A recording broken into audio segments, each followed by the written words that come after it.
Bon après-midi, mesdames et messieurs, et bienvenue aux 13h sur CamNews 24 et ITFM 103 depuis Garoua. Centre de santé Nana Bouba à Minganga, un pilier de résilience face à la pénurie médicale. Cet établissement fait preuve d'innovation face à l'insuffisance de spécialistes garantissant des soins de qualité. C'est tout pour le titre. À Minganga, le centre de santé Nana Bouba se dresse comme un pilier essentiel répondant avec dévouement aux besoins médicaux de la population. Dans un contexte marqué par la pénurie de spécialistes, cet établissement fait preuve d'innovation et de résilience pour garantir des soins de qualité, offrant ainsi un espoir tangible à ceux qui en ont le plus besoin. Reportage de Roméo Benyalam. La récente campagne de santé gratuite à Minganga a mis en lumière une réalité préoccupante, le manque criard des spécialités médicaux dans cette région. L'affluence massive des patients témoins d'un besoin urgent de soins, mais l'absence des cardiologues, des gynécologues, des gastro-entérologues a laissé de nombreux malades dans le désarroi, parfois contraints à se tourner vers les praticiens. Le souci avec la médecine traditionnelle, c'est qu'ils se mettent directement dans un état de concurrence avec la médecine moderne. Si nous laissons ces malades aller chez les praticiens et que des posologies de certains produits ne sont pas adaptées, ça pose quand même un réel problème. Face à cette situation critique, le centre médical Nana Bouba, dans la ville de Minganga, département du Mbéré, région de la Damawa, a pris l'initiative d'organiser une consultation cardiologique, une lueur d'espoir pour les patients souffrant des pathologies cardiaques. Oui, le centre, pour tous les services, le centre en moyenne, nous recevons entre 250 et 300 consultations de façon mensuelle, tous services confondus. Effectivement, nous recevons des médecins spécialistes, plus précisément, nous avons un médecin cardiologue qui vient en consultation ici une fois chaque 3 semaines, un médecin cardiologue. Également, nous avons un médecin gynécologue qui est aussi en consultation une fois chaque 3 semaines. Ils viennent sous forme de prestations. Les symptômes de cette carence en spécialité sont alarmantes. Les patients livrés à eux-mêmes, des diagnostics tardifs, des complications évitables, l'absence de gynécologues, par exemple, met en péril la santé des femmes, notamment les femmes enceintes. Le manque d'hépatie gastro-entérologue laisse des personnes souffrant des maladies digestives sans prise en charge adéquate. Maladie cardiovasculaire, comme son nom l'indique, c'est une maladie qui attaque le cœur et les vaisseaux. Les facteurs de risque, entre autres, nous avons la sédentarité, l'obésité. L'initiative du centre médical Nana Bouba est certes louable, mais elle ne saurait pallier à elle seule le manque de spécialités dans cette région. La mise en place d'une fréquence de réception pour les patients cardiaques est un pas dans la bonne direction, mais il reste encore beaucoup à faire. Donc, dans le cadre de la collaboration avec le centre de santé Nana Bouba, nous faisons des consultations présentement tous les 2 samedis chaque mois.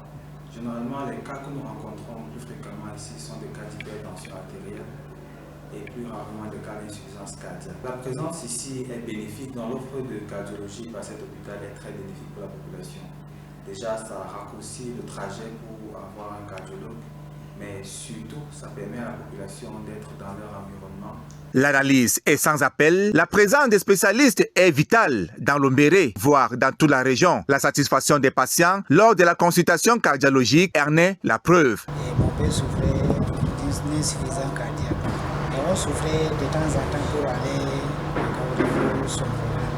Mais comme maintenant on constate qu'il y a un cardiologue ici, au niveau du Minganga, là ça nous soulage quand même. Et on est venu, on a trouvé la consultation était parfaite. Et c'est que nous aimerions qu'il reste définitivement ici. Il est donc impératif que les autorités sanitaires prennent des mesures urgentes pour pallier ce manque criard et garantir des soins de santé de qualité de tous. Car il est temps d'agir pour que la santé ne soit plus un luxe dans le département du Mbéré et voire toute la région, mais un droit pour tous. La 21e conférence et l'Assemblée générale annuelle du Forum africain pour la régulation des services publics se sont ouvertes mardi dernier à Douala. Cette rencontre qui se tiendra jusqu'au 7 mars réunit des régulateurs de services publics de plus de 30 pays africains pour discuter des défis et opportunités liés à la régulation des services publics sur le continent. La cérémonie d'ouverture a été présidée par le ministre délégué auprès du ministre des Transports, Njoya Zakariaro. Plus de précisions avec notre correspondant Zobel Apollinaire. La 21e conférence et l'Assemblée générale annuelle du Forum africain des régulateurs des services publics se déroule dans un contexte où les pays africains connaissent une transformation numérique rapide. Les technologies intelligentes, telles que l'intelligence artificielle, sont de plus en plus utilisées dans les services publics pour améliorer l'efficacité, la qualité et l'accessibilité des services. Cependant, cette transformation numérique soulève également des défis importants tels que la protection des consommateurs, la sécurité des données, la régulation des services numériques et la nécessité de développer des compétences numériques pour les régulateurs et les prestataires des services.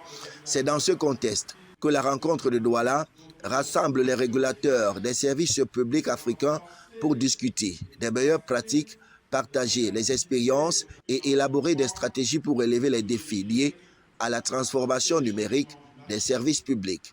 L'objectif étant de promouvoir la coopération et l'harmonisation des politiques de réglementation entre les pays africains afin de favoriser l'intégration régionale et la coopération dans le domaine des services publics. L'événement organisé sous l'égide de l'Autorité portuaire nationale du Cameroun se concentre sur l'utilisation des technologies intelligentes dans les services publics. Les participants vont examiner comment les régulateurs peuvent favoriser l'innovation tout en protégeant les consommateurs. À seulement 18 km de Lagdo, le carrefour Rabinga se transforme en un lieu incontournable pour les voyageurs. Ce sanctuaire animé où se rencontrent des histoires et des échanges appelle à une modernisation urgente pour répondre aux besoins croissants des usagers. Reportage de Boubakari Adama. À 18 km de Lagdo, sur l'axe Garouanga-Oundéré se dresse le carrefour de Rabinga, un lieu vibrant de vie et d'activité. Ce point de repos est devenu un véritable sanctuaire pour les chauffeurs et les voyageurs.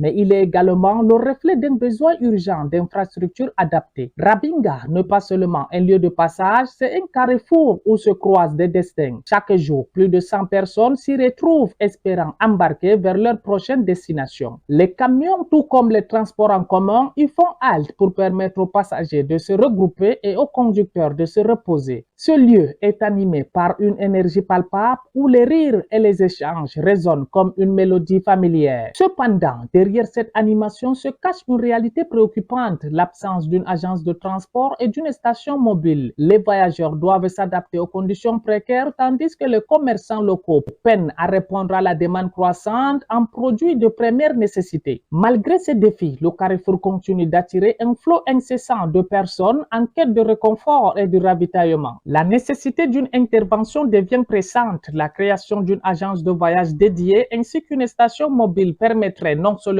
d'améliorer le confort des usagers, mais également d'organiser le flux de passagers avec efficacité. En innovant dans ce sens, Rabinga pourrait devenir un modèle d'excellence en matière de transport local. Il est grand temps que les acteurs du développement local prennent conscience du potentiel inexploité du carrefour Rabinga. La mise en place d'infrastructures adéquates transformerait ce lieu en un véritable hub du voyage, où chaque individu trouverait satisfaction dans des conditions optimales. En conjuguant efforts et vision commune, nous pouvons faire du carrefour Rabinga un symbole d'espoir et d'innovation pour tous. En sport, la sélection nationale féminine U17 affronte son homologue d'Éthiopie ce samedi au complexe sportif d'Olembe de Yaoundé. Le match rentre dans le cadre du deuxième tour des éliminatoires de la Coupe du monde de cette catégorie.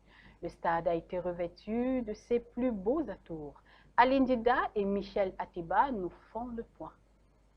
3 ans après la finale de la Coupe d'Afrique des Nations 2022, le complexe sportif d'Olembe renoue avec les matchs internationaux. C'est dans cette entre presque flambant neuf que les Lions indomptables U17 ont choisi de recevoir leur homologue d'Éthiopie ce samedi en nocturne. L'infrastructure a fait peau neuve à tous les niveaux, tel que le montrent ces images prises en semaine. De la pelouse aux bancs de touche, gradins et autres, c'est un stade qui présente un beau visage. L'affiche contre l'Éthiopie rentre dans le cadre du deuxième tour éliminatoire de la Coupe du Monde U17 prévue cette année au Maroc. 28 équipes sont engagées dans cette phase éliminatoire contre 4 sélections africaines qui seront retenues pour la phase finale. La compétition se dispute du 17 octobre au 8 novembre 2025 dans le royaume chérifien. Voilà, mesdames et messieurs, c'est la fin de ce 13h sur CAM News 24 et ITFM 103. Merci de nous avoir suivis et surtout passez une agréable fin de journée. Au revoir.